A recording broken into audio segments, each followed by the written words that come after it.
Excellency, for Sozuma Nyasimbe, President of the Republic of Togo, Excellency Samia Suluhu Hassan, President of the United Republic of Tanzania, Excellency, my friend Mahamudu Issouf, former President of the Republic of Niger, former Chair of the African Union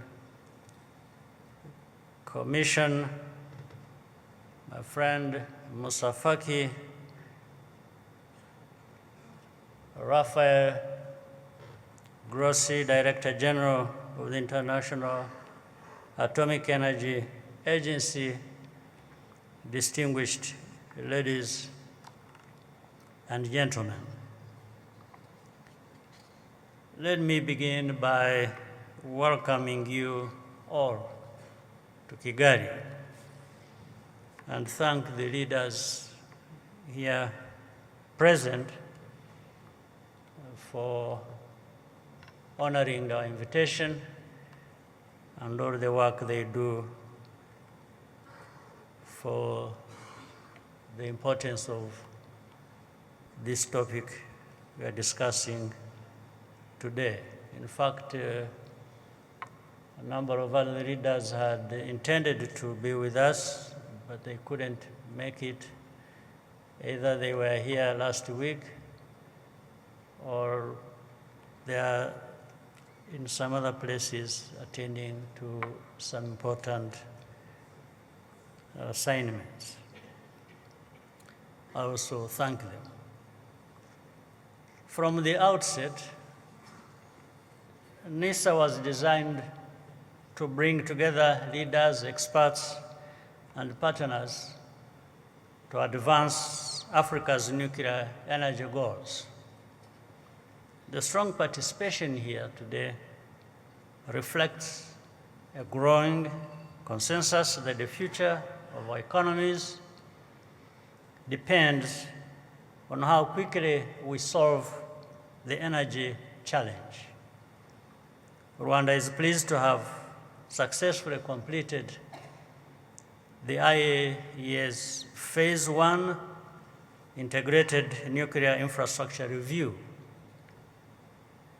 We intend to have nuclear energy operational by the early 2030s. And this assessment confirms that we are on track. For Africa, energy is not simply a development issue. It is the foundation of industrial growth and competitiveness. Modern manufacturing, mineral processing, digital infrastructure, and advanced healthcare all depend on reliable power. The rapid expansion of artificial intelligence and the data-driven industries will also significantly increase energy consumption. Countries that cannot meet this demand will struggle to compete. This is why Rwanda considers nuclear energy a critical component of Africa's long-term transformation. As more countries move in this direction, international reviews and regulatory processes should not become barriers, but instead offer the necessary support. For Rwanda, small modular reactors represent the most practical way forward. They are better suited to the realities of most African countries. because they can be deployed gradually and integrated into smaller grids at a lower cost. Renewable energy will remain indispensable, particularly solar and hydro, where Africa has enormous potential. But our economies cannot function efficiently on intermittent supply alone. At the center of this endeavor is the question of investment. Too often, investors hesitate because they perceive many risks in Africa. We must work to strengthen regulation, ensure consistency and accountability in order to build confidence and attract long-term capital. The international financing environment is also evolving. Nuclear energy is increasingly recognized as part of the clean energy transition, and that creates new opportunities. What Africa cannot afford is fragmentation. If countries work in isolation, progress will be slow and far more costly.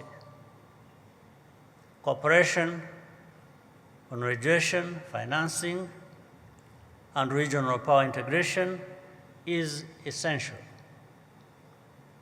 This is precisely why NEISA matters. We are moving the conversation beyond ambition to practical coordination and financing mechanisms that can sustain deployment at scale. Rwanda will remain and will continue supporting these efforts because this is larger than any one country. By 2050, Africa will have the largest workforce in the world.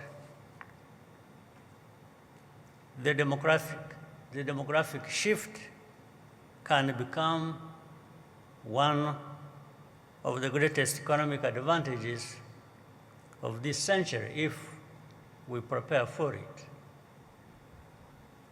In this regard, we are delighted that Togo will host the next NEISA and carry forward this continental momentum.